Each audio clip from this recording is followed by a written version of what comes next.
শোনো, ক্ষমতা মানুষকে বদলায় না, ক্ষমতা মানুষকে উন্মোচন করে।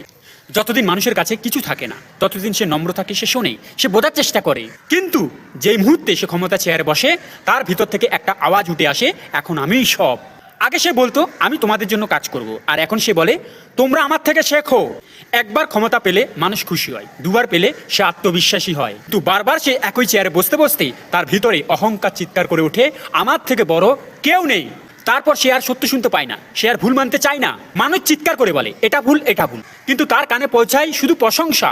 সে নিজের ভুলকেও সঠিক প্রমাণ করতে চায়, আর সঠিককেও ভুল বলে ঠেলে দেয়, কারণ সে বিশ্বাস করে ফেলেছে আমি যা বলি সেটাই শেষ কথা। এটা কোনো একজনের গল্প নয়, এটা সেই প্রতিটি মানুষের গল্প যে ক্ষমতা পায় কিন্তু নিজেকে হারিয়ে ফেলে। তাই মনে রেখো, ক্ষমতা পাওয়া বড় কথা নয়, ক্ষমতা সামলানোই আসল শক্তি। সত্যিকারের নেতা সেই যে উচ্চতায় উঠেও মাটির কাছাকাছি থাকে, যে বড় হয়েও বলে আমি এখনো শিখছি।